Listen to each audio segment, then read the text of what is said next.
our awakened mind. We're trying to awaken. It's a good way to put it. We're trying to awaken our mind. So it's this gradual process, this lam rim, as we know, this concept, this packaging of all of Buddha's teachings from A to Z, from A to Z. That's kind of unique to the Tibetans, you know, the way they've presented all the teachings. So it's step by step, gradual, like any body of knowledge. It's gradual. And what we're so there's the one way of framing the teachings, and I use this repeatedly, and there's such a marvelous analogy, is the bird needs two wings, wisdom and compassion. As His Holiness the Dalai Lama often says, you know, compassion is, you can say compassion is the point. Helping others is the point. That's the whole point. Because finally, when we've achieved all these realizations, there is no longer, quite literally, there would no longer be in our mind a separate sense of self. I mean, this is the weirdest thing in modern psychology. You'd sound like mentally ill if you said that. You know, we reinforce the very sense of a separate self, and that to be anything other than that is a wacko in our psychology. But the Buddha has found that that's a misconception.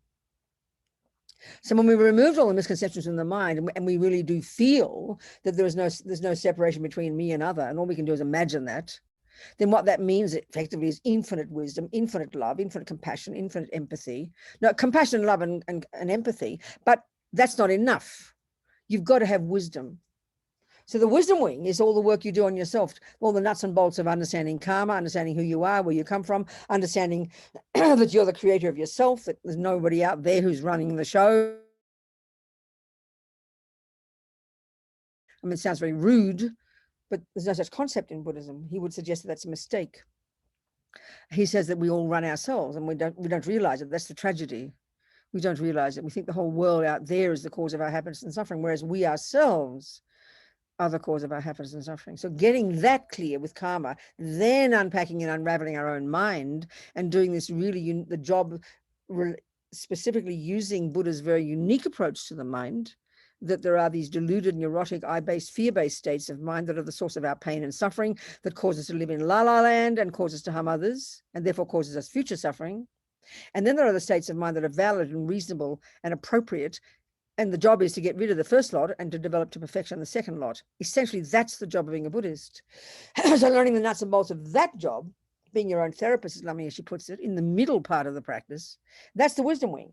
So if you graduated then, you'd be a Theravadan Buddhist. You'd be coming from Burma or Thailand, and this is one of the teachings of the Buddha. That would be your goal, to get the hell out of samsara, to perfect your own mind, get rid of delusions, get some wisdom, see things as they are, cut the root of delusions. And eventually at some point or other, in one life or other, you would have done that job. And then when you died, you wouldn't come back. You'd sit in a state of bliss. You'd have achieved the goal of your own liberation, your own nirvana. But, you know, there's another path which says you can continue to come back out of choice now that you've done the job of getting rid of the rubbish and you're on the bodhisattva path. And now you realize everybody else is in the same boat. Oh my goodness, how could I possibly leave them behind? So you keep being reborn, so you can be of benefit to others. And then finally you accomplish both these wings and you become a Buddha. And then you can repeatedly manifest in countless bodies throughout countless universes for countless eons for the sake of suffering, countless suffering sentient beings. That's the long term. So compassion is the point, but it's not enough. Or as Lama Zopa puts it, meaning well is not enough. And this is really good if we look into our lives. Meaning well, oh, I meant well. Well, I'm very sorry. I've got a headache and you have such compassion for me, but you want to help me and you don't, but you offer me a pill, but you forget if it's cyanide or aspirin. And then I'm dying an agonizing death. Oh, I meant well, Robina. Well, thanks a lot, mate. Keep your pill to yourself. Let me have my headache. So unless you've got the wisdom to know how to help, back off and mind your own damn business. But with attachment, because of attachment, we're like these little vampires that stick our nose in everybody else's business, confusing our attachment with compassion. This is the biggest mistake, you know. Well, I think I should talk more about that. This is the biggest mistake we make, and we don't know this in our culture. So yeah, let's look at that. Let's look at how we confuse. Let's look at why means having to suffer. This is what's very fascinating. So when we look at the outside world, first of all, look at your own suffering, forget that one. But you look at the outside world and we can definitely see there's lots of suffering, even if we just think of the gross suffering, the suffering of poverty, the suffering of sickness, the suffering of being harmed. This is very clear. Forget about the subtler levels of suffering. So we look at the world, we can see the world is full of suffering beings. But first of all, because we don't have the view of karma, let's say, you don't have the view that all those sentient beings are experiencing the fruits of their past actions. We don't have that view at all. But but nevertheless, no, never mind. But let's say we see the suffering and then we have compassion. Definitely, people have compassion. We go, oh my God, look at that suffering. This is unbearable. Then what happens is we start to feel overwhelmed. There's two options, depending on your mind. You either get angry, and that's the kind of person I am. So I became this radical lefty political activist, determined to bash the world into shape to stop all the suffering. I mean, I meant well. I had a good motivation. I saw the suffering. I saw the sexism. I saw the racism, depending on what phase of political activity I was involved in. And I rushed out there shouting and yelling and waving banners and really sincerely trying to make the world a better place. But what did I lack? Well, I lacked wisdom. Using the Buddha's view, I had no sense of karma, and I have the usual view, which is the typical view. There's a bunch of innocent victims here who didn't ask to get born, and then there's some naughty people who are the oppressors and the harmers, and depending on my political activity, it was either the poor people, it was the rich people when I was a radical lefty communist, then it was the white people when I was into black politics, then it was the male people when I was a feminist, depending on the group. That kept changing. I was always looking for who to blame for the suffering, right? Well, I wanted to find the causes of suffering, but I kept thinking it was other people, which is very typical, isn't it? So then I got angry. And then I confused that with compassion. So now another person might have also, and so, okay, why did I have anger? And why did I confuse it with compassion? Because anger is the response to when attachment doesn't get what it wants. So in the middle scope of practice, when we start to unpack and unravel our mind, and we can see that we've got all these delusions, the main one of which is called attachment, which is this emotional hunger that feels that things aren't enough, I'm not enough, it's not enough, that's not enough, and then, wants to get something else to make it better. That attachment in this case polluted my compassion. So I'd see the suffering in the world and go, oh my God, look at that suffering. Then I'd have the wrong view and think, well, that group over there caused it. And then I'd get angry with that group because my attachment wasn't getting what it wanted. My compassion was there for sure, but it was polluted by my attachment not getting what it wanted, which then turned into anger. So then I'd confuse the anger with compassion, or I think the anger was good. But let's say you're another kind of person. There's a friend of mine. So that back in my day, there was different sort of, there's different sort of political activities that we're involved in. Those same, but certainly like now for sure, that wasn't 50 years ago, the environment. So there's a friend of mine who's, 30 years younger. She's into the environment, 40 years younger, 50 years younger. Sorry, I keep forgetting how old I am. So she's into the environment, but she too, like me, has attachment, but we don't see that in the world. And what attachment is this junkie, it's kind of this brutal part of us that only can handle the nice things. Attachment is this junkie, this frantic, anxious, fear-based part of us that can only stand the nice things. It only wants the nice things. If we could isolate attachment and see it for what it is, it would be beyond horrifying. The irony is we've got it, but it's kind of what our saving grace is, our virtue and our goodness. So we can't see our attachment. That's the irony. But if we can learn to see attachment for what it is, without hating ourselves, but it's like a revelation to see the way it's causing me such unbelievable suffering. It's the source of all the anxiety, the panic, the dramas, the fears, this frantic junkie in us that can't stand anything that isn't what I want. So it's totally self-centered. It's like a little vampire. Well, in this case, my dear friend, good-hearted, compassionate, saw the suffering in the world, saw the terrible environmental thing, but her attachment also didn't get what it wanted. Back then, my attachment didn't get what it wanted, and then I got angry, and then I thought the anger was compassion. I also did have compassion, but I didn't see the difference. Same with her. The difference is she doesn't get angry. She doesn't shout and yell. Well, her aversion, which is the basic state of mind beneath anger, which is when attachment is thwarted. So when her attachment didn't get what it wanted when she looked outside and saw all the bad environmental business, her anger was internalized. It became depression and panic. She would literally panic. She said she'd be driving with her husband and he'd be driving. She'd have to close her eyes because she'd see a tree. She'd start having all these fantasies of all the dramas that are going to happen. Her anxiety would get completely out of control and she'd have a panic attack. Well, that's attachment not getting what it wants. I'm sorry to be so brutal, but this is really intense stuff. And this is not going to happen overnight. So we've either shout and yell when attachment doesn't get what it wanted. That was my type of panic attack. Her type of panic attack was internal. And it's called depression and despair and internalized. She didn't shout and yell. So in both cases, the problem wasn't the suffering out there. That most cases, the compassion wasn't the problem. Compassion is amazing. And compassion can't cause you to suffer. The virtues can't cause you to suffer. That's where the biggest mistake we make. Compassion cannot possibly cause you to suffer. Suffering comes from delusions. Suffering comes from attachment, which is the panic attack of when the I, the supposed I that we've made up, doesn't get what it wants. So we're literally having a panic attack. And this is what, because attachment's not getting what it wants, second by second by second. We see the things the way things in the mirror, we see an ugly person, we're not what attachment wants, we have a panic attack.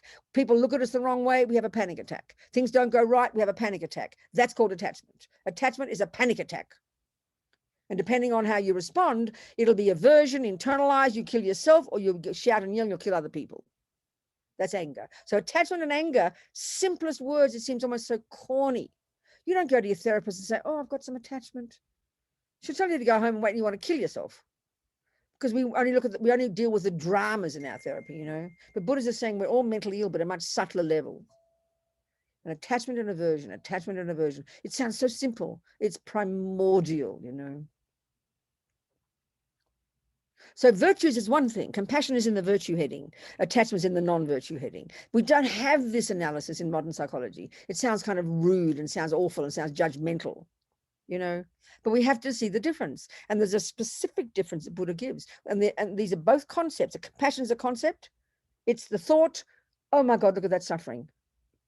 You know, then the attachment is, oh my God, look at that. How dare that be the way it is? I don't want it. So panic attack. So all the delusions are lies. They're misconceptions. They distort. They exaggerate. They're not valid. They have no valid basis. They're lies. This is the only way to talk about them. This is not how we think in modern psychology. So it takes a while to see this. So in the middle scope, when we're working on our minds, not worrying about compassion yet, got to sort yourself out first. We'll learn to unpack and unravel these thoughts and start beginning to distinguish between them, the negative thoughts and the positive ones. This is the hardest job, but this is the job of being a Buddhist. This is the actual job. This is when we start to be a Buddhist. Even abiding by the laws of karma isn't unique to Buddhism. It means good ethics. The analysis might be a bit different, but good ethics is common to anybody on the planet. A good communist, a good Muslim, a good Christian. That's good ethics. That's nothing special. Well, it is special. It's unique. But then you get to the middle scope and then you start to become uniquely a Buddhist. You become your own therapist. You learn to know the model of the mind, and then you distinguish between the delusions and the virtues. That's the job of being a Buddhist, from here to Buddhahood. And until we can start using that model, we're not being Buddhist. Because what happens is all the thoughts in our mind, these 1,000 thoughts a second, you know, we have 1,000 thoughts a second more. And the deluded ones, which are the voices of ego grasping, the voices of attachment, the voices of aversion, and all the other variations that come from it, they're all hysterical. They're all fear-based. Fear is the nature of all the delusions. Fear is the character, the flavor, the nature of all the delusions. This is why everybody's miserable, panicking. Planet doesn't matter. It's the mind uncontrolled with these delusions. Because they're fear-based and they have horrible feeling, they loom large in our head. So we pay all our attention to them. Our virtues are there, but they're kind of latent. Our virtues are there, but hiding under the mattress, hiding under the wardrobe, hiding under the bed. We've got to bring them out and argue with the delusions. You see, just because we have a thought, this is very hilarious, really. We have thoughts, and then we assume that they must be true because I had them. I mean, that's like you read a word and you think it must be true because you read it. I mean, that's how foolish we are. We've got to have the ability to listen to our thoughts and then make a decision. Are they valid or are they not? But just because we have them, we assume they're right. And all, of course, we have the irony of the ego is that all the thoughts are negative, the negative ones, especially about ourself. I am no good. I am not this. I am not that. I am not enough. I am too ugly. I am fat. I am this. I am that. Everybody has this. This is the irony of attachment. From practicing attachment in past lives, we wake up in this life with the deepest consequence of it, which is this profound, painful dissatisfaction. It's the main disease of the West, as Lama Zopa says, and it's the consequence of practicing attachment, because attachment is a bottomless pit. It cannot be satisfied the way we think it. It's a misconception, but we've completely kind of programmed ourselves with it. So the consequence is unbearable dissatisfaction, unbearable. I am not enough. I do not have enough. This is not enough. It is not good enough. And then because these thoughts come, this is what's so hilarious. Because the thought arises, I'm not enough, we believe it. That's the part that's mind-boggling. And that's the first job. Bad enough, as Lama Zopa says, that we have thoughts that are misconceptions, let's say, about ourselves. But the worst thing is that we believe they're true. That's the first job. To start to listen to the thoughts. We have to have courage of that because they freak us out. We're living in a panic all the time, you know, one level or another. We have to start questioning the thoughts and not be afraid of them. They're just thoughts. They're just thoughts. But we are so afraid of them because we can't stand the pain, you know. So we have a panic attack. And we believe they're true. This is what insanity is. Join the universe, folks. This is how we are. This is samsara. So having all these delusions, we've still got some virtues. This is pretty incredible. So we should be so happy. They're our saving grace, you know. The virtues are our saving grace. Why, you know, this is what is so marvelous. But because the negative ones loom large, we don't notice the virtues. We don't notice that we're a good person, that we've got ethics, that we're trying to be a nice person. We're trying to practice. We're doing our best. We don't kill. We don't steal. We don't lie. We don't even pay attention to that. We just think, oh, yeah, that's just me. No, that you should be absolutely crying with joy every day. So we've got to start paying attention to them and growing them, nourishing them, nurturing them, having those thoughts, consciously, actively having those thoughts, and then beginning to live with these crazy other thoughts. They're just thoughts. They're just thoughts. They're just thoughts. They're just thoughts. So we have to develop the wisdom to distinguish between the neurotic, deluded, I-based, fear-based thoughts and the valid, reasonable, dependent, arising thoughts, which is the characteristic of the virtues. They're based in dependent arising. They're based in reality. The delusions aren't. They're based in nonsense. That's why they cause pain. So that limits it, that drags our compassion down. So we don't know this difference. We can't see this difference. So we assume when we see we've got compassion, a big heart, we rush out, we see the suffering, and then we get depressed and we think it's because there's suffering. No, because your next door neighbor who you see can see the same suffering. She's smiling and she's thinking, what can I do to help? And she rushes out and does things to help. And who's the happier person? The person who helps. I was mentioning yesterday to some other teaching, well, I've got several sisters. I've got a brother and several sisters, 7 of us. And one of my sisters, she just got natural ethics. She couldn't care less about Buddhism or religion. We're all brought up Catholics. But she couldn't care less. She's never had the slightest thought about God or prayer or anything in her entire life. Has no interest. She's not against, she just has no interest. But she's got ethics. She's got incredible ethics. And she just said in a conversation yesterday, well, of course, the way to be happy is to help other people. It was like, I was sort of prostrated to her. I couldn't believe it. It took me years to understand that. Couldn't believe it.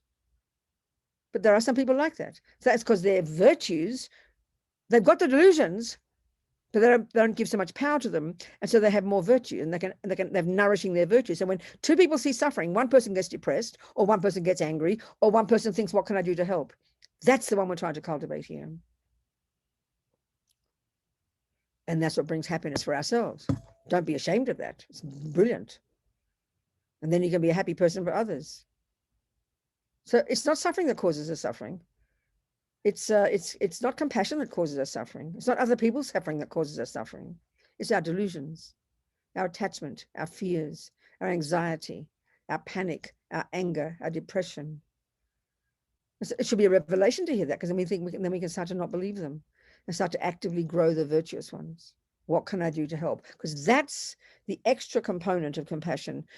In the Buddhist view, they call it great compassion, mahakaruna, great compassion. And it's the unique characteristic of the bodhisattva path. It's like a bodhisattva is like a saint. It's the attitude of being a saint, having this courage that sees suffering, then just doesn't say, oh my God, look at the suffering. That's compassion. But then it says, what can I do to help? That's the one that's so powerful. That's the unique characteristic of the bodhisattva. Don't ever discount that. Don't think that's inferior. As His Holiness said, when I first heard all the teachings about compassion, when I first heard them, it was just like overwhelming. I thought, this is impossible. It's like you're trying to get me to be a saint. How can I be a saint? But that is the point. The Bodhisattva path is clear methods of how to become a saint, how to become an amazing being. It's all there, still alive, these teachings. It was too much. I thought, how can I get there, you know? Then I heard His Holiness say, blew my mind, if you want to help others, practice compassion. If you want to help yourself, practice compassion. But we hear that in the West and we go, oh, that sounds selfish. No, of course not. Because if you're miserable, how can you help even a fly? So you've got to be happy to help other people. And how you be happy is by having virtues. Virtuous thoughts make you happy. Non-virtuous thoughts don't. Anger, attachment, jealousy, fears make you unhappy. Love and compassion and kindness make you happy. This is a fact. This is simple. It's not moralistic. It's not complicated.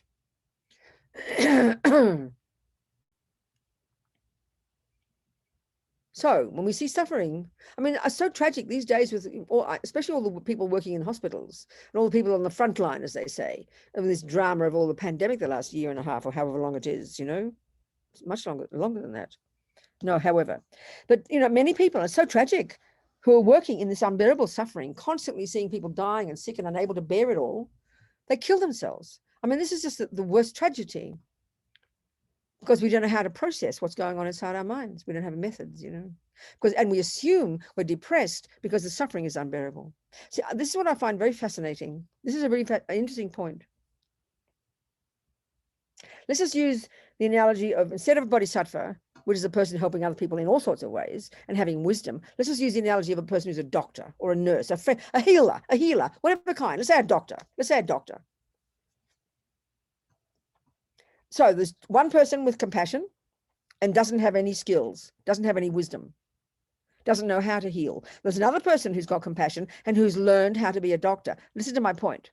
Then you walk into, then you've joined the Doctors Sans Frontières, those people, you know, Doctors Without Borders. And you walk into a war zone, into a tent, where there are these people from the war zone with their broken legs or their missing legs or whatever. And in other words, you're thrown into the deep end of suffering. This is the point now. The person who has compassion, but no skill, what are you going to do to help? You can do nothing. So what are you going to do? You're going to freak out. Of course you are. You have a panic attack. You don't know what to do. You just can't bear the pain. You see these broken legs, you see the blood, and you can do nothing because you haven't got skill. You haven't got wisdom. The other person has learned how to be a doctor. So they're going to see it. They're going to have compassion. And then in a second, they're in there with their sleeves rolled up. That's why wisdom gives you courage and strength. It puts iron into the compassion. Compassion on its own is weak and hopeless. You become despairing and hopeless. Compassion on its own is a bird with one wing. It's impossible. And the compassion we have is weak and limited and sentimental and is based on who to blame. So you either become depressed or angry, you know. So compassion is the wish, is the seeing of the suffering. The wisdom is to know how to fix it. And what's this wisdom? Not to be a doctor, but a mental one, getting rid of your delusions, getting rid of attachment and anger and fears and anxiety and jealousy that blind you from seeing how to help. When you've got less delusions, you have more courage, more power, more confidence.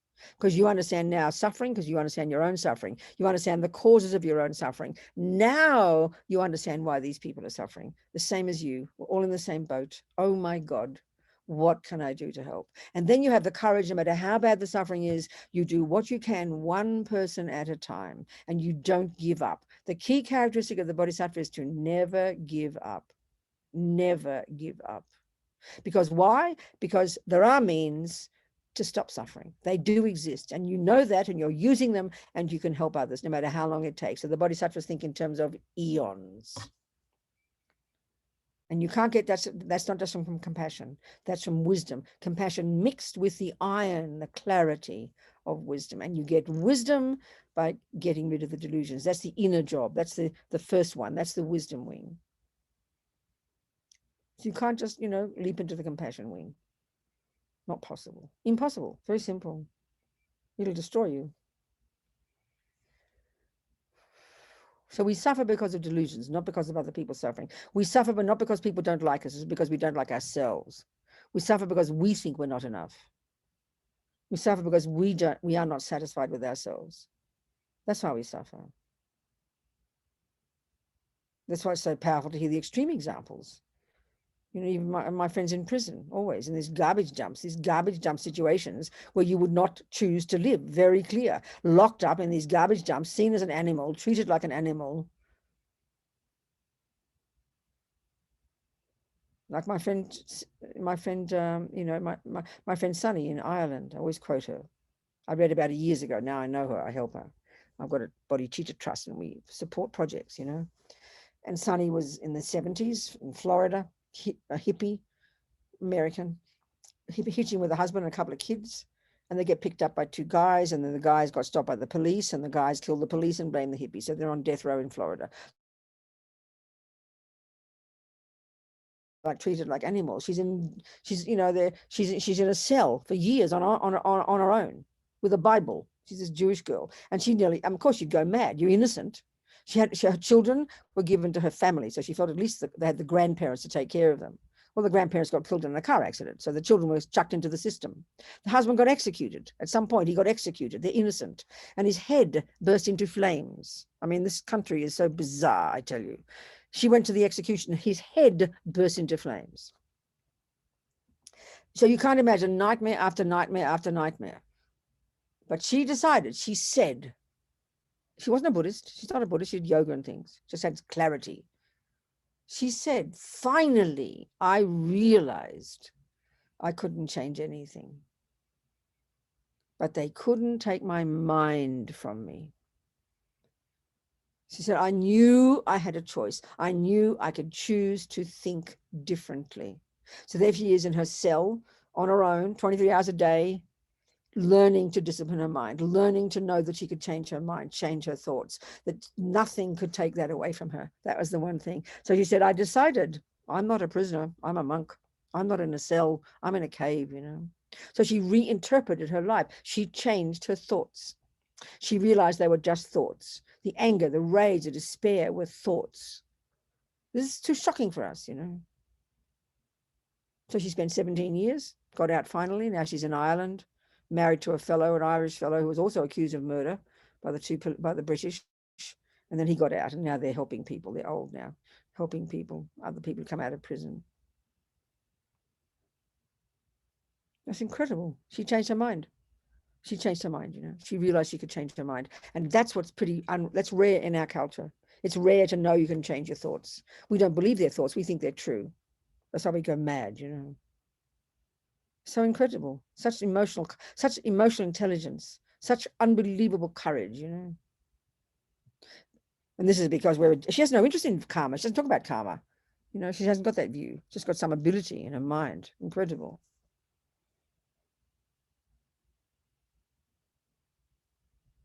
So change our thoughts, that's the basis. And then you can help others. Then you're qualified to help others, because not just because you've got a big heart, but because now you know why there is suffering. You know that we're all in the same boat. And then, of course, you're going to have compassion for every damn person, because, the rapist, the raped, the pedophile, the child.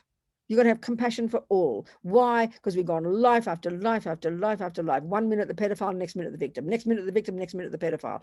Endlessly. We've had countless lives, and we've had countless roles, and we keep meeting each other and bumping into the same people and harming back, It never ends.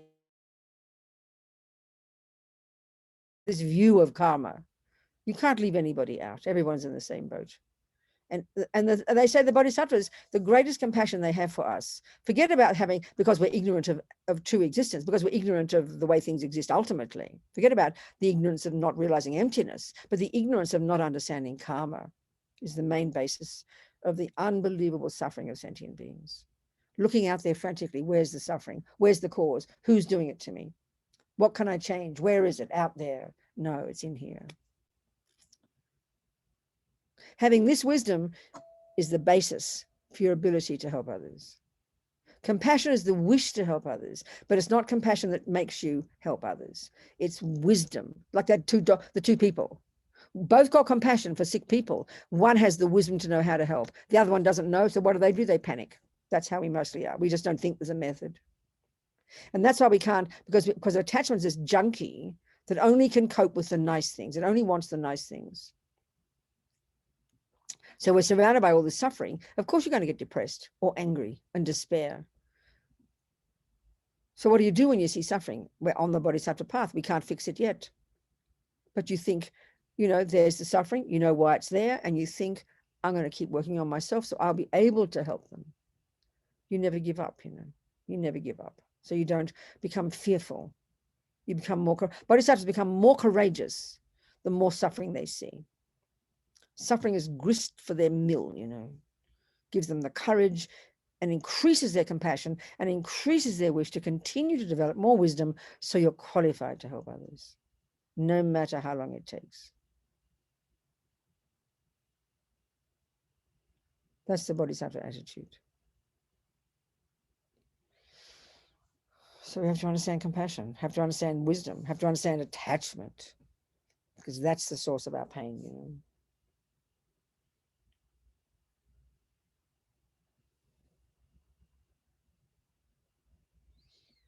Any questions? Don't need to be, doesn't matter, just in case. Yes. Yes, Kevin. So, Venerable Ramita, if you can help me just perhaps connect the dots. So I see suffering. I have compassion to want to alleviate the suffering.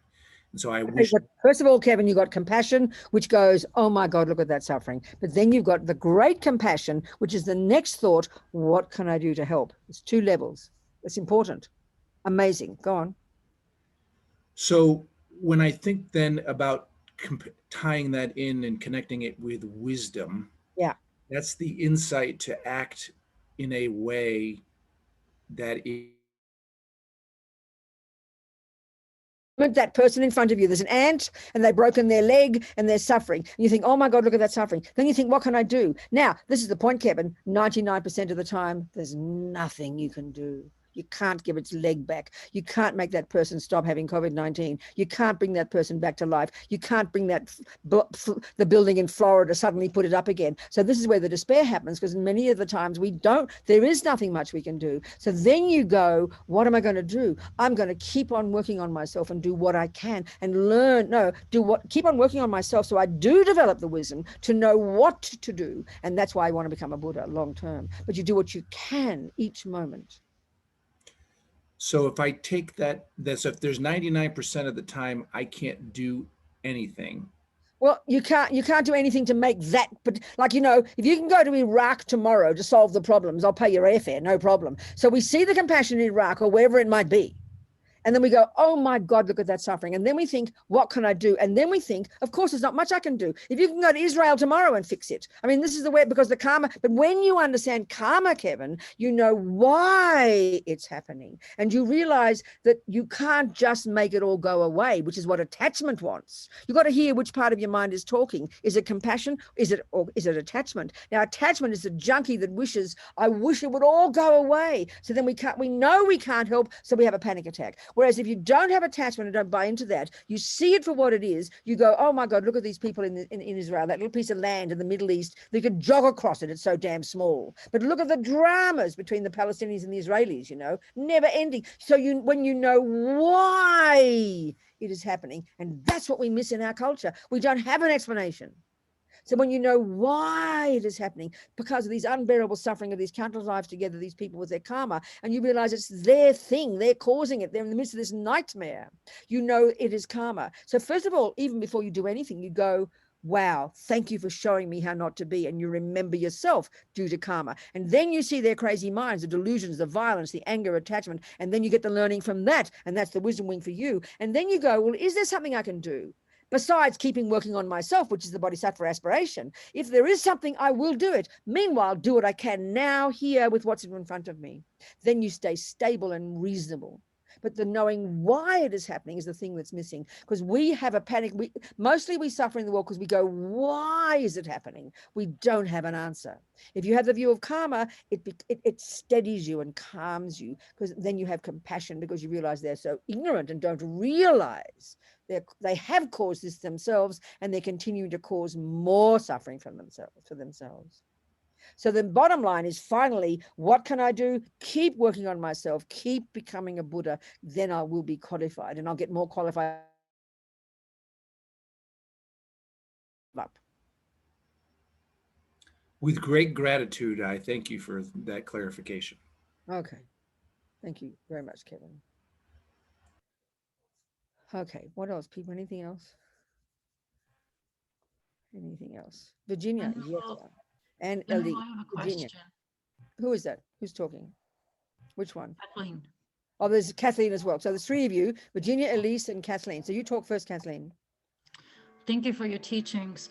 I have a question about compassion and attachment. And Yeah. it seems like what you were talking about is, if, for example, if I'm seeing suffering and I think, oh, what can I do to help? Mhm. But I'm in a situation where other people come to me for help. Yes, And it's not the gross suffering, you know, I understand. not the suffering of suffering, That's but right. they come to me for help. Yes. It's um, it's through the work, the work that I do, but it's outside of the scope of my job.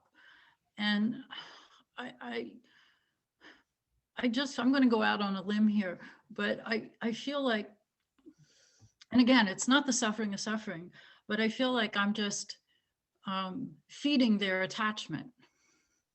If I Okay, do it, can you get best is to talk? I think best, Kathleen, for all of our sake, is give Mm. one kind of general example. Be very specific. Very specific. Yeah, please. I mean, So definitely personal. Don't be personal. I mean, they're all common experiences. Let's give a specific example. I work in education. I got Yeah. a request from a parent to do something for her child. Mhm. And it's, I feel, and I'm going to go out on a limb here. I feel like there are no end to these requests. I feel like if I accommodate this person, I'm feeding her attachment. So why that? So you have to give me an example of why. What would be the request? I have to hear it. I can't tell anything until I know the example. To write a letter to her child. Oh, so okay. So her child's not behaving properly, and the mother No, doesn't know. What are you saying? What do you mean write a letter to her child? I'm sorry. she wants me to write a letter to her child. But what saying what, darling? You have to be more I specific, don't. Kathleen. Kathleen, I don't understand your question at all. So a mother comes to you and says, write to my child. What do you mean? Write what? About this past year in education through the pandemic. I don't understand, Kathleen. You're holding something back. I'm not trying to be rude. I simply don't understand your example. I write to their child to say what? To write about going through online education through the pandemic. And That why was does the mother? But why does the parent want you to do this? What does the parent want? I don't know. Well, I don't know what you mean, and I can't. You have to give me another example, darling. I'm not trying to be argumentative. I simply don't understand the point. Give me another example, sweetheart. Then we can discuss it properly. Give Excuse another me? example. Give me another example, Kathleen. I just get requests from people that I meet through the course of my work. Yes. You know, could you do this? Could you do that? It's outside the scope of my job. Could you do this? Could you do that? I understand that. And I feel like if I do what they're asking, aren't I just feeding their? But I know that. So far, I do know that from what you're saying, but I need you to give me an example. I'm so sorry, Kathleen. You've I'm got to sorry, give me another example. Give I me don't another have it. example of what a mother asks you to do that you feel is feeding their attachment. What would be an example of a thing that you're asked to do that you feel, if you do it, feeds their attachment? You have to give an example, Kathleen. I have to think about it then. No, I'll darling, you must know, because you said it's something that's big for you. It's big for you. You said it's quite a big thing in your life. It is. Well, then you must have an example besides the letter to the child, if you can't explain that to me.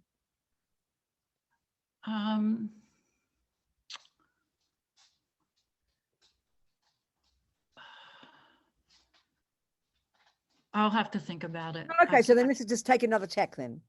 So you're feeling, so people come and ask you something and you've got a good heart. You obviously have got a good heart and you obviously don't get angry. It looks like to me you don't get angry much, right? No, I get angry. I get angry. But you shout and yell at people, or you just in your heart get angry. I become sarcastic. Oh, okay. You're sort of quiet, angry person. Okay. Okay, good. So anyway, okay. So you've got a good heart. So let's analyze from your point of view. So a person asked you to do something. So, okay, so then let's put it this way. The basis for any decision, this is a really simple way of using the two wings of the bird. Mhm. The basis for any decision should either be, will this genuinely help this person? Will it help them? I mean, it can be a small thing. Like, can you give me $5? If you can give a person $5, yes, it certainly might fulfill their attachment, but that's okay. They need $5, give them the damn $5. But if it's going to be, if you got a sense, the other one is wisdom. If you feel the mother is just having a panic attack and she's using you to do something that she can't do because she's trying to get you to manipulate, if she's trying to manipulate you, then you just say, I mean, either write the letter if you think it's going to be helpful, because in the end, of course, it's going to feed people's attachment. You can't help that. Every homeless person who wants $5, they've all got attachment. Every person who has a salary is. You feel it's more going to feed a delusion, it's going to be more harmful, then you have the courage to say no. But if it's just a small thing, then just do it and don't be bothered, you know. But if it's a big thing, I mean, you got to get some. So in other words, the basis for you to make a decision is either it will really help the other person, or it's something, if you can see your own fear of being, of not being seen as a good girl. Our deepest attachment, Kathleen, is attachment to how we're seen by others. And this distorts most of our actions. So if you can see that you're afraid of upsetting a person and you really feel it's not right thing, have the courage to say no. So you've either got to be wisdom or compassion, but endlessly trying to be a good girl. There's you trying to be a good girl, and then there's you helping other people. You've got to see the difference between these two. Thank you. That's very helpful. Good. All right, darling. Thank you so much. Then, okay, Virginia. Thank you so much for your teaching. Good. So, Get a bit closer to the mic, sweetheart. let's see. Oh, okay. I know what's wrong. Can you hear me better, or is it messed up? Much better, yeah. Okay, thank you. Will I have the wisdom to know I have the wisdom to walk into the tent with the person with the missing legs and know how to help? So, I have such slow, like, I don't think very much of myself. I never feel self-confident. So how will I know when I know that I'm ready to well, help? honey child, if you don't know that you don't know how to help a healed leg, you're in serious trouble. If you don't know that you don't know how to help a person who's got a broken leg, if you don't know whether you have the wisdom to help a person with a broken leg or not, you're in serious trouble. So wisdom by definition is knowing it. I mean, if you've just passed your first grade exam in music and you're saying to me, how do I know I've passed it? Well, if you don't know, darling, then you haven't. It's kind of Right, down to and earth. see, that's my default mode, is to say, well, I know a little bit, but I don't think I'm good enough to help yet. Well, that's a different thought. That's low self-esteem, and that's a distorted thought. That's a deluded thought. based on fear of upsetting people, fear of Yes. people not liking you. That's the same variation of Kathleen's. We all want to be liked, Virginia. And so if we have a low self-esteem, it means that we're looking out there hungrily for people to approve of us all the time. And if we dare make a decision, they might not approve. So that's what holds us back, Virginia. So we've got to develop more clarity and more confidence in ourselves. And that brings us the wisdom to know exactly where we are at on our process. Okay. So it's a slow process, sweetheart, but this is this is a really tough job. Having the wisdom to know our own mind is the toughest job, but this is the correct.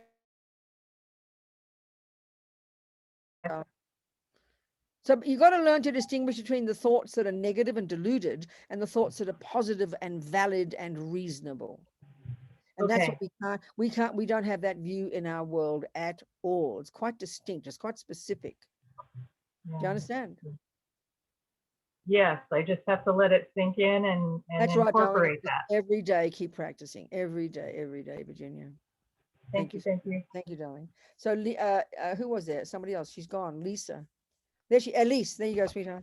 Oh, good morning, Venerable Robina. I guess my question is when you start noticing, like say in a certain situation, like I've noticed during the pandemic, there's just a lot of like heightened negative emotions kind of in public. People might be taking more risky driving maneuvers. Some people, are very vigilant with COVID safety and some are less vigilant and safe about it. And I've noticed kind of like being around these things, it's creating irritation with me. Sure, And exactly. then I'm like, some of that irritation does stem from fear. Like I'm worried about getting in a car wreck, or I'm worried me or my son will get COVID because someone's being less safe. When you start to notice those, what's the best way to process those fears when you start I know, Elise, it's a real minefield, isn't it? I mean, the thing is, if the whole world behaved nicely, we'd be able to handle our minds pretty well, wouldn't we? If all the traffic was perfect and everybody behaved beautifully, then we'd have the space to check our mind and see if it's valid and see what's good and bad. But when we're suddenly mixed in the chaos of everybody else's dramas, then we lose the plot completely. And the back, in a way, it's similar to where is she, Virginia's point, or even Kathleen's to some degree. What we don't see in this very subtle level of attachment in all of us, much more than attachment to sex and drugs and rock and roll, this is a deepest emotional hunger to be seen, to be seen in a good way. So if suddenly chaos is coming at us, it throws us completely, and we don't know how to think. We don't know how to see our mind. We panic. We're freaking out because we don't have enough. That's why we have to have the discipline in the beginning. Have to have a little bit of space every day to do some practice, so we've got some ability to see the mind in itself without being bombarded, because but as we learn more and more wisdom, more and more from our own practice, to be able to distinguish in our mind what is a delusion and what is a virtue,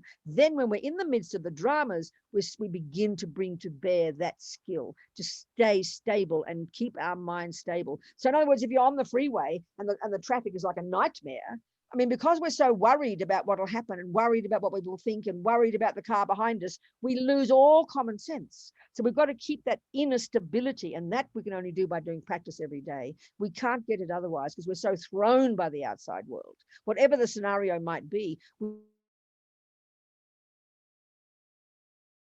can completely throw us. Our mind rushes to the noise, then we have an opinion about it, then we get angry, then we think it shouldn't have been there, instead of just staying steady, checking, oh, that's a noise, that's okay, that's fine, I don't need to be disturbed. Or you're on the freeway and cars start behaving berserk. If you're not stable, you'll just crash. So it's this inner stability that we have to cultivate, which we only begin to do by having our own little practice every day. And then keeping strong and keeping that inner stability when the chaos around us starts happening, and not over focusing on what the other cars are doing. Otherwise you'll lose the plot. I mean, this is just what takes time, Elise. And then what happens is we have all these opinions about them. We see the wrong cars and the bad people, and we start getting angry, and that's an opinion about other people. Mind our own business. The world is full of crazy people. We don't have to have opinions about them. It's bad enough that they're there. But that's what throws us. Our mind leaps out and starts saying bad, this, good, that, and then we've lost it, Thank you. Take time, sweetheart. You with me? I am. Thank you so much. So what else? It was 11 o'clock. What an hour. 12 o'clock for you people. Let's think. I think there's one more question, but from Emmy. Oh, very good. And there's Tracy. Oh, there's Tracy. Emmy, where are you? There you Hi. go, Emmy. Hello, sweetheart. Talk to Hi, me. how are you? This is I'm a little nervous. Go, okay, darling. It's all right. Okay, so you were talking about having compassion, Yes. and I caught myself not too long ago very confused about a certain feeling towards someone that moved into our neighborhood. We actually got a notification from the state of Texas that we had a sex offender Okay. in our neighborhood, and Yes. he's actually a few houses down from me. Yes. And I'm walking down the block like I normally do for some exercise, and I see him, and based on my own past sexual abuse, and knowing that he had abused a young girl, I know that ain't. Right away I felt angry, Yes. fear for my own daughters. I have Yes. 3 young girls. Yes. But one thing that caught me off guard is normally when I'm walking, I always say hello to people. Yeah. Just being polite. Hi, good morning. I saw him, and I'm just like, I'm not going to say hi to this person. Yes, I understand. And that kind of caught me off guard for myself. I understand. And at the same time, there was also, like you mentioned earlier, wow, I had these 2 thoughts happening at the same time. No, and then at the same time, I thought, what if somebody sees me say hi to him? Okay, yes, I hear you. So Very I had good. these Very 2, good. Yeah, very good. You saw it. Very good. Yes, I understand. So those 2 things surprised me. Yes. I don't. There was not hate. There was No, I just understand. there was anger. How the way I approached it with my daughters, I feel Yes. good. How I Yes. hey, we have this Yeah. person here. We know, at least you know who he is. You know what he Exactly. looks like. And you know he is the guy. He is the one who is the sexual offender. He's the sex offender. Yes. And Okay. so, Yeah. I kind of, with my husband and I, the way we addressed it with our daughters, Yes. we feel happy with that. But Yes. from just, it's internally for me, like, I understand that, darling. I understand. But let me ask you a couple of I have questions a hard first. time. How do I have I compassion? know. I hear you. It's very clear. It's very clear. But let me ask you a couple of questions first. So do you know the degree of his sex offenses? Is he kind of a multi-sex offender? Was it one time? Do you know the facts? Well, I did look up the information. It does, he's considered high risk. And it does No, appear. do you know the facts about what he did? Yes. What did he do? What did he do? Well, limited facts, because I know whatever's released out there was that he, there was some physical abuse with a 12-year-old girl. Physical abuse or sexual abuse? I'm sorry, sexual abuse. With one girl. Was it his daughter? Was it a friend? No, it happened to someone that was not a relative. So I don't know Did who you have it a was. sexual relationship with her? No, it wasn't. I know that they said that it was a one-time incident with that. A one-time incident. Okay. And how old is this guy? But because he's considered high risk, that there was a potential for him to do it again. I understand. And how old was he? How old was he, this guy? Oh, when he did it, I think he was about 24. And how now, old is he now? now he's like 45. And he's never been arrested since that time? I don't know anymore. Like after that, wasn't able to find any more information. Okay, I understand. So then you think about this, and first of all, you think about one side of it to think about, just from the point of view of compassion for a person, for him. You can imagine, isn't there, that if you did one thing wrong when you were 24 and forevermore you're on a list, can you imagine the pain of that? We don't know what he's like yet, but if he's never been arrested since, and he's never been arrested before, but he got one thing, and because sexual conduct is so shocking in the world, and then he's on this list for eternity, and then everybody who sees him calls him this, you can imagine the pain of that. That's one thing. Now, but that's compassion. That will be compassion. But that's why I asked you the facts about him. Now, the other thing is, they said when he was 24 that it could happen again, but it hasn't. They haven't. Has he been living there for all these 24 years, or he just moved in? He just moved in. Okay. So this is where we don't have any wisdom, isn't it? I mean, if you, let's say that was your child, you'd know that person well. You would know, let's say, whether they were a danger or not, because you'd really know their mind. But so we don't know. So that from the side of the guy, it must be very painful if he's just done one thing 12 years ago, 20 years ago, 25 years ago, or something, and we don't even know what that thing was. So it could be that he is very horrible. It could be that he's not. But the point is this, because you know he's a sex offender, supposed. He's your neighbor now. So you are a mother and you've got 3 children. Naturally, there's going to be fear, but you've got to then look at your own mind. You were very clear that you saw these parts of your mind, but you should also look at the anger, because you don't even know the facts yet. It could have been a very small thing. He could be a psychopath, but we don't know any of those things yet. So it's important for your mind not to distort your mind by having anger. You should, in a sense, you should have compassion. And now this is where very powerful compassion comes in. Compassion doesn't mean, you see, what we think compassion is, oh, the poor guy. And then you go, well, that pat him on the head. He can't help it. We think that's what compassion is. That's not compassion. So you don't know the facts about him. You could look into those facts. You don't know.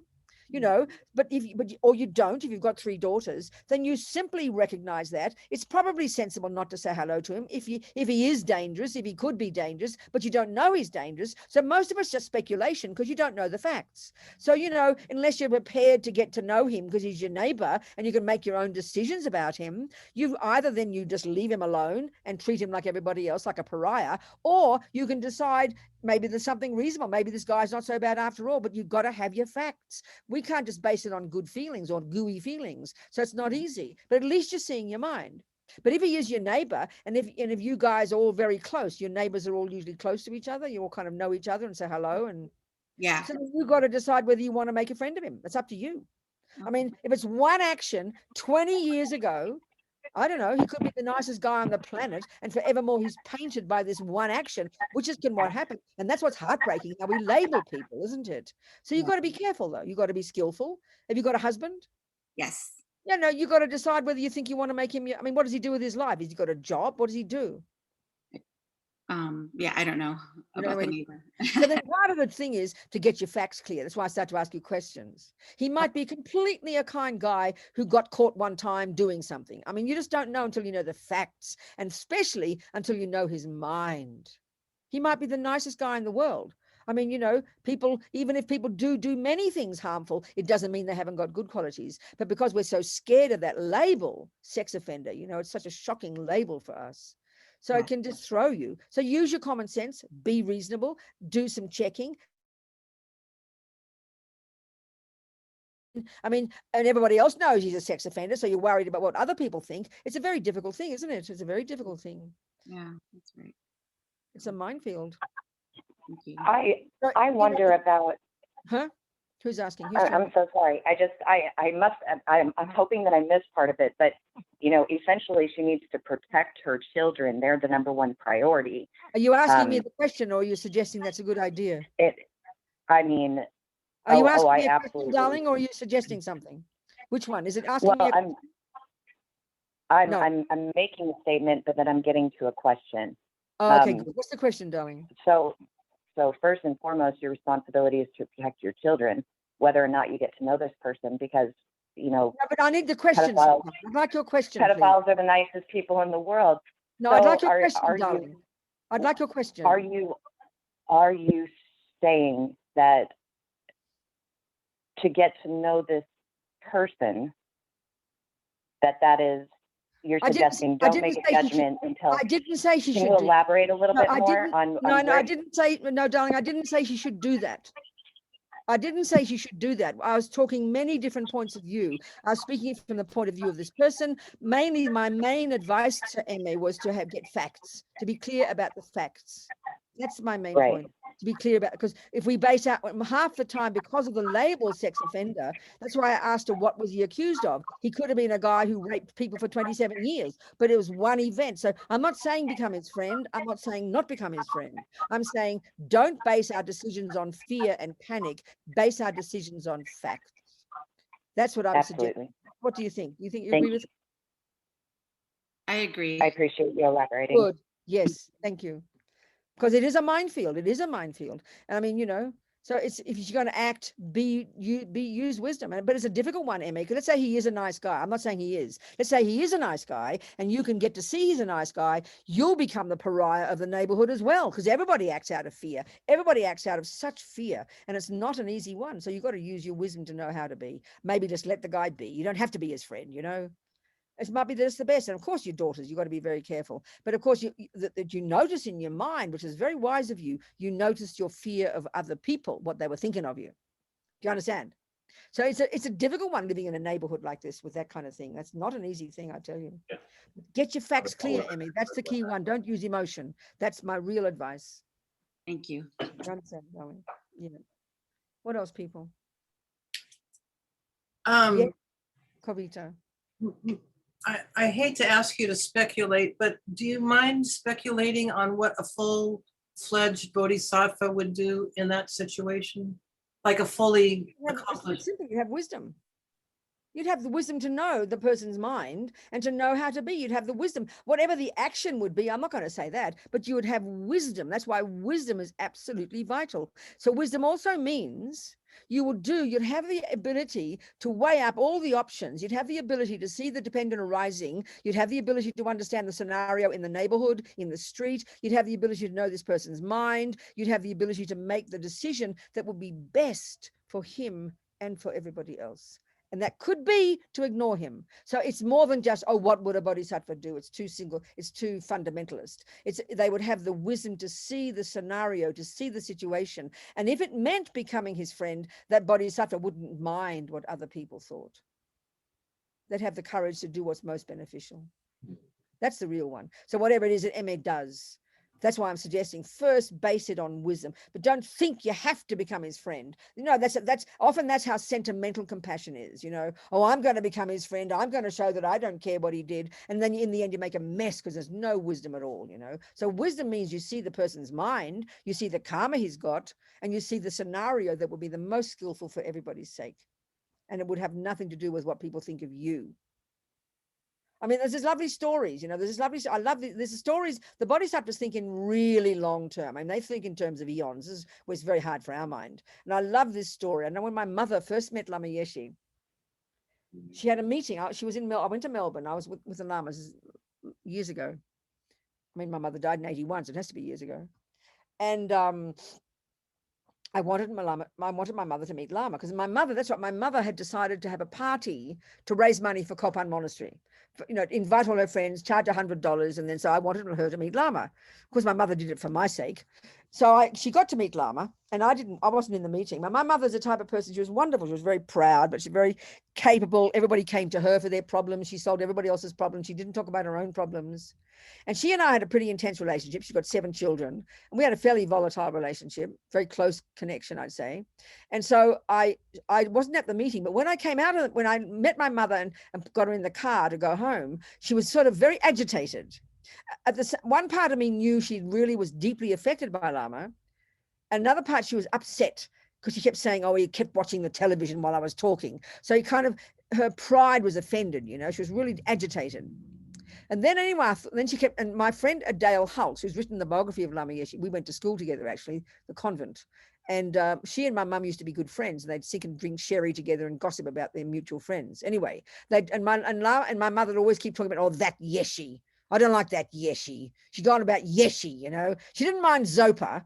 Oh, Zopa seemed more humble. She could handle Zopa, the way she talked about them. So then I was thinking, oh, God, she's criticizing a Buddha, you know, blah, blah, blah. So then I heard this wonderful story about this bodhisattva. Because you see, what bodhisattvas do, these dudes, these people, male, female, whatever, they go from life after life after life after life. They're on the course for becoming a Buddha. So their lives are the work that they do, dealing with sentient beings, working with them, and then doing their meditation on emptiness every day, completing the 2 wings of the bird, life after life after life. So these bodhisattvas, whatever level, but well beyond ego, well beyond attachment, well beyond anger, and their only wish is to do what's most beneficial, no matter what the consequences, you know. So there he is in this particular bodhisattva in this village. And nobody knows he's a bodhisattva. They don't wear halos, you know. That's like a regular person. And this particular dude is kind of one of their key jobs is, the bodhisattvas, their job is, in order to meet somebody, in order to help somebody, you've got to have a very strong karmic history with them. Because if a person doesn't, millions of people adore him, right? That's because he's made a karmic connection, eyeball to eyeball, with each one of us, life after life after life. So when we hear his name, when we see him, he's got us. He's got us, you know, he hooked us. They talk about how the bodhisattvas hook you, because you've got to have a karmic connection. Otherwise, you won't listen to the person. So you got the main job of the bodhisattva, another sort of one of their secret agendas is in their life after life, bopping around life, connecting with human beings, connecting with sentient beings, and then sort of putting them in. And then when you're ready, 27 times years later, 27 lives later, you'll meet again, and then you'll be ready to be led to enlightenment. Because they hooked you. So the perfect way to hook people is using peaceful means. That's the best way, to be nice to people. So he was making friends with all the village, and he hooked them all, and he was being nice to them. But there was one old lady who didn't notice him. So no matter what he did, she didn't notice. He didn't want to leave her behind. He needed a karmic connection. So what he did was he had to use wrathful means. So he rode his horse through her very nice garden. Now she noticed him. She shook her fist and shouted and yelled, and they probably all threw him out of the village. He doesn't care what they all think, because he got her. So as the Lama who told the story said, when it comes to having a connection with the bodhisattva, it's better to have a bad connection, meaning she abused him and shouted and yelled, but she won't forget him. It's better to have a bad connection than to have none. Now, my sense is when I heard that story, my mother, as her usual mode would have been in a meeting, she would have been the boss. She would have run the meeting. But in this case, because Lama was very powerful and she was very vulnerable, she poured out, what she was doing was pouring out her heart all about me. She never did that to anybody. So she became very vulnerable. And then Lama somehow showed being bored by her conversation, looking at the television. So she will never forget him. He hooked her. He got her. She could have been in that meeting and had a very nice meeting, and she would have dominated the meeting, but she would have forgotten all about Lama Yeshe. But he got her. So, you know, this is the whole level of reality. Bodhisattvas will do anything to get us. So what I'm getting at is with Emma, if she were a bodhisattva, she might see it's the most beneficial thing to do to make friends with this guy and risk the reputation of all the people in the suburb. But she hasn't got that wisdom, so you have to use what common sense you've got. But that's the bodhisattvas. They do whatever is most beneficial. He didn't care that they chucked him out of the village. He hooked this woman by being mean to her. We don't like these stories, though. They're too much for us. We think bodhisattvas are these nice, gooey people who walk around being cute. They will do whatever it takes to hook a sentient being, so then 27 lives later, when she's ready, he will be able to lead her to enlightenment. I love that story. Not judge. This is pretty intense. What else, people? Hello, Ani, Robina. This is Donna. Hello, Donna. How are you? Good. Sorry, my video is unstable today, so Yes. I don't have it on. Okay. I have a question. So, you know, I'm just coming out of being extremely sick with a particularly virulent virus, and having liver disease. And so it has really hit me pretty hard. I found that for the first time in the many years I have been trying to practice Buddhism, that I was able to contemplate on myself, trying to bring, illness onto my illness, bring my illness onto the path, sort of, know, and I feel like I had to, and I wasn't consistent. I went in and out because, but trying to think, okay, make this go away, make this go away, make this go away, to contemplating with compassion on myself, like, what did I do wrong? Or without compassion, what did I do wrong? I've been eating poorly, yes and no. All of these things, it's my bad karma being purified, hopefully. And then thinking, okay, so what? You're just like everybody else. You're purifying your bad karma. This is great, and being more kind. So I was wondering what you would have to offer about bringing illness onto the path of the bodhisattva, or of compassion, and Yeah, when I understand. can you Yeah. can you answer, please? Sweetheart, yeah, of course. And all of this, sweetheart, as you're talking, is totally based on having the philosophical view of karma. If we haven't got that view, then it makes no sense. There's no logic.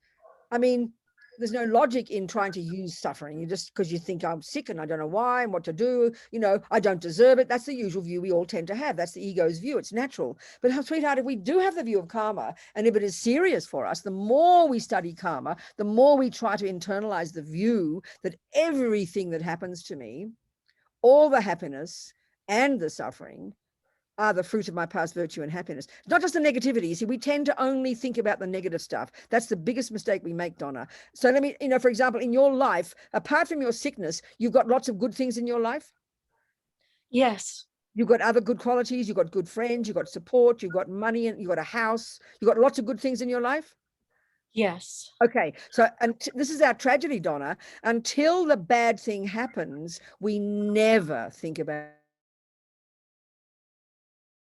your life every day, like we all try to do. You'd be rejoicing every second in every tiny good thing that happens. Every time someone smiles at you, you'd think, wow, that's the fruit of my virtue. Every time you realize you've got enough money in the bank to live, you'll never forget, that's the fruit of my generosity. Every time your husband is kind to you, that's the fruit of my kindness. You'd be rich and delicious and joyful at all the good things that are happening. But we only think about karma when the bad things happen. So then we panic attack. So if you're thinking of the good things all the time and realizing that this also is the fruit of your karma, then when the bad things happen, you won't suffer so much, because you realize, wow, look at this. A bit of old shitty stuff has just come. I'm now purifying my negative karma. Now it's finished. And you'll be easily able to use it. That's the wisdom wing. And then you'll be even more brave, and you can do the meditation of like Tonglen or compassion when you think of the whole world suffering. So may all this suffering, may I be able to take upon myself. May this suffering be the suffering of all beings, so I can even purify further and develop even more compassion. Mm-hmm. You understand, darling? Yes, I do. Thank you. Is that helpful? Yes, it doesn't seem like it's enough. No. I think it's fine. I think it's good, because it's about my mind, obviously. And I've been sick other times, but I never remembered to bring those contemplations. I understand that, darling. It's okay. So you do it now. It's wonderful. But did you hear my point about all the good things? Yes, no, that is helpful. You're really, right. we tend to take the good for granted, Donna, and don't think of it as past karma, but we only have a panic attack when the bad happens, and we think that's karma, but not the good things. That's the biggest mistake we make, Donna. Okay, thank you very much. Good. Thank you so much, Donna. So helpful. What else is there? Courtin, somebody else? Venerable Robina. Yes, I have talk a to me. question. Yes, darling. Hi, and I apologize. I have laryngitis. I cannot. You're gonna have to bear with me while I try to catch my breath and speak. Okay. All right. I had a question about. I understand wisdom and compassion. Yes. Now, can you speak upon if we continue to give compassion and we continue to be hurt by those we give compassion to? Yes. What is the Buddhist stance on where is that line drawn? Because I kind of relate it back to the karma as well, and thinking, well, you're continuing to give compassion, and then if it's something negative that continues to come back to you from specific people or specific person, that's negative karma coming back on you. That's something that you're doing. So where do you draw the line to say, I know it's a really difficult one. It's a really, really, really difficult one, darling. And this is my point in all the variations of the see, I mean, I don't know who that person is that you're talking about, but let's just say it's your child, or let's say it's your husband, especially in very close relationships where it gets so difficult when, we can become so vulnerable to a person like a husband or like a child. And if it's, and this is the point for us, we have to see whether the compassion we're doing is mixed with attachment. And that means, scared to say no to your child, scared to say no to your husband because you're fearful of what they think. Then we become vulnerable, and our our compassion isn't that strong because it hasn't come from wisdom. Real wisdom, compassion can be tough love. You can say no to somebody. And then when you've got that wisdom, you won't get hurt by people. If we get hurt by people, it's because of our own attachment and our own fears, which pollute our compassion. It's quite subtle. Do you understand my point? Or not? I do understand. Yes. I do understand. However, I guess part of it is still, even when you've attained that wisdom and you stand within your truth and your kindness and you have Yes. released the attachment, Yes. are you saying that you naturally just take a step back from No, what I'm saying is if we come from the from right that place. karma? No, what I'm saying is if we come from the right place, not just from attachment, and we do what we think is wise as well as compassionate, even if the person still doesn't appreciate it, we won't be so hurt by it. In other words, the reason we get hurt isn't because of compassion. The reason we feel hurt is because of our hunger, our attachment to be liked. So if we've lessened the attachment, you'll do the right thing. The person still doesn't appreciate it and is still mean to you. It won't hurt you so much. Are you seeing my point? Mm-hmm. And what does the Buddha say about walking, like giving the compassion to sentient beings, but walking away from them? Of course, if it's the most beneficial thing, you would do it, sweetheart. If you realize, like in a relationship, let's say, I'm not saying what it is, I've got no idea, but let's say a person in a relationship with their partner, and you realize that the karma's finished between you. There's no benefit in this relationship any longer. This person's got their own problems. They're not doing their part of the relationship. There's no benefit in being in that relationship. And then that's very wise to leave it. But part of the problem in our culture is that's considered very bad, especially if it's a marriage, because we assume it should be forever. But that's foolish. So that can be the wisest and the most compassionate thing to do, even if people criticize you. That's a very good, brave thing to do, actually, to walk away. Nothing wrong with that. But it's got to be for the right reason, for wisdom, to know this is the most beneficial thing to do, even if people criticize you. That takes courage, darling.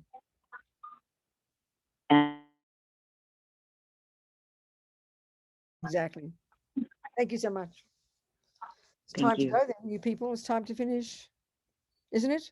90 minutes, or we have 2 hours? I forget. Huh? What? 90 minutes. Oh, there we go. Yeah, then. yeah. Okay. Any more points to finish with? Kavita, any more points to finish with? Or Tracy? Nothing more? Venerable, I love you so very much. I just won't go into it, but I just love you so much. You don't need to. That's all right. Okay, babies. Okay. Food for thought. Thank Never you for give up, okay? Thank Huh? you for the hooks. Thank you for all the hooks over so many years. And I know we're not particularly close, but baby, you got good hooks. You do. I got you, darlings. Never give up, all of you. Never give up, never give up, never give up on ourselves and therefore on others. 2 wings. Okay. Wisdom and compassion. It's amazing. Okay. And learn from our mistakes and be brave and all of this. Blah, blah, blah. So Jangchob, Semchog Rinpoche, Ma Ke Panam Ke Guchig, Ke Panyam Pa Me Pa Yang Gong Ne Gong Du Pa Ba Shog. That's it. No more. Don't worry about any more prayers. That's enough.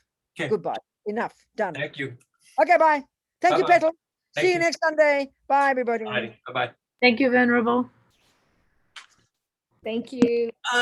If you're still on, if you want the link, the recordings are being posted as they happen, and we've been sending donations, and we'll be sending another batch.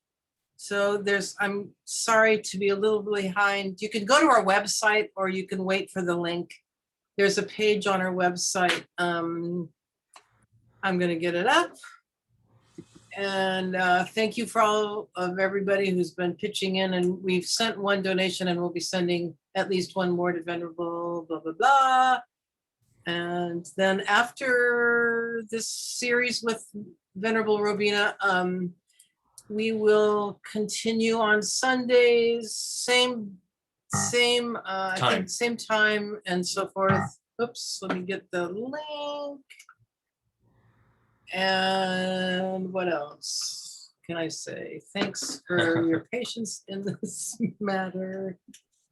But we're not meeting next Sunday. You're taking 1 week off, and then the following Sunday we're meeting. Is that correct? That's the Yeah, plan. right. But next Sunday is actually Venerable Robina again, and then the following. Right. Yes. The following Sunday after Rubina's. Right. Gotcha. I think maybe our pool party will be celebrating the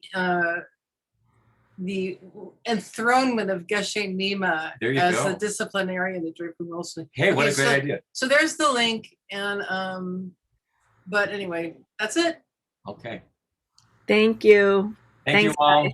Great Thank seeing you y'all. It guys. was great. Bye, everyone. Bye. Let's see. Goodbye. Stop Facebook. Stop.